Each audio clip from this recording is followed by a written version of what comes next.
Spore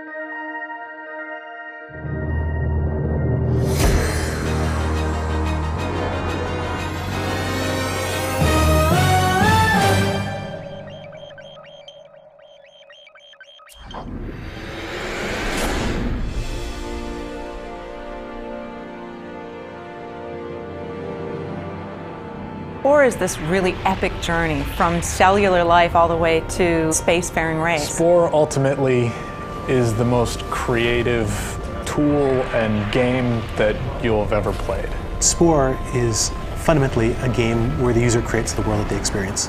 I think of Spore as representing the broadest possible perspective on life. Spore is many things. Spore is explosive. Imagination. Revolutionary. A lot of creativity. Spore is awesome. A surprise. Imagination. Community infrastructure. So big. Creativity. It's always surprising. Spore is evolution. Sharing. It's imagination. It's fun. Enormous. It's enormous. Horrible. It's exciting. Cool. It's a blast. A lot of fun. It's an experiment. My family. Massive. It's awesome. Huge. Creative. It's everything. Right now, Spore's crazy.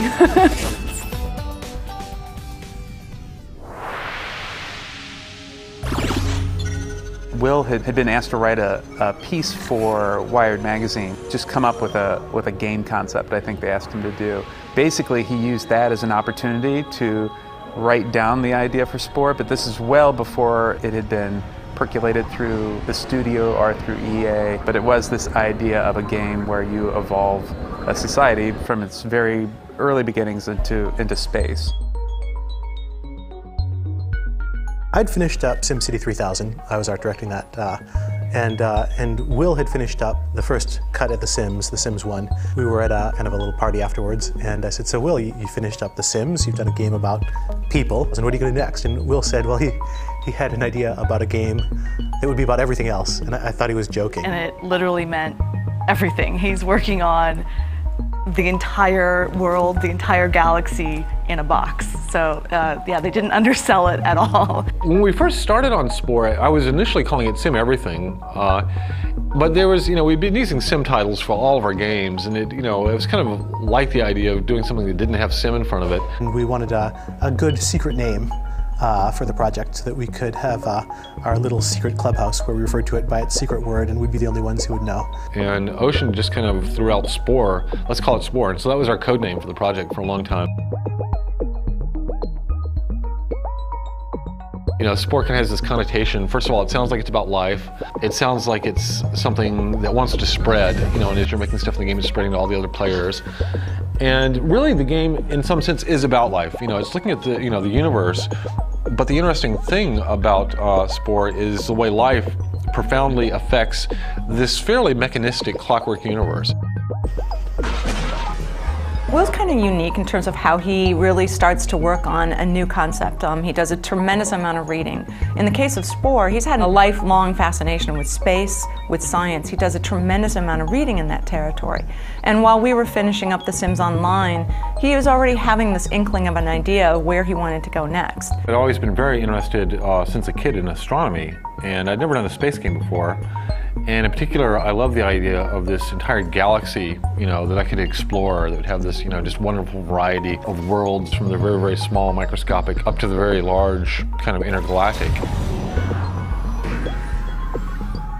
The development team on Spore has really gone through, different phases. It was an extremely small team for a long time, working just with Will. That was really kind of Will just forming up his ideas. He had a bunch of interns working with him, and basically they were making a bunch of really fun, interesting prototypes that would explore this gameplay for this other idea he had. But they were kind of like the mad scientists in the backgrounds. And they were basically just trying a lot of things and trying to gel what the actual complete concept of Spore could be, and convince themselves also that we could actually make that game. I think there was really kind of two battles here. What was the game design in terms of how we're bringing together player content and creativity, but the other side is how do we make the theme of the game, the presentation of it, seem like a universal theme that anybody would feel like they would want to play. Our first task was to look at this broad notion of Spore and try to map it down into something that we thought was possible. One way of conceiving of making games is the designer has this very clear idea in their head of exactly what they want. They tell you, you go make it.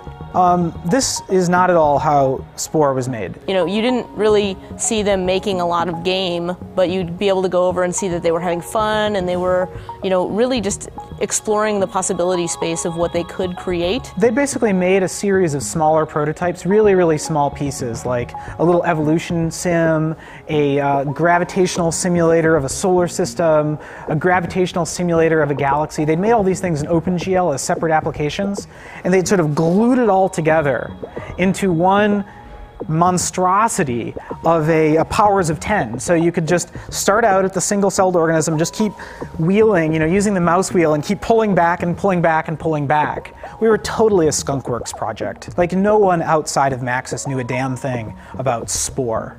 So our reveal, the place where we went from being no one had ever heard of Spore to everybody was really wanting it, was at GDC. It was a packed audience, and Will hadn't told them what the presentation was going to be about. I'd like to start by also apologizing for the title of this talk in the description. Or he actually had a name for the presentation, but it had absolutely nothing to do with what he ultimately showed. This year when they asked me what I was going to talk about, I just flat out lied.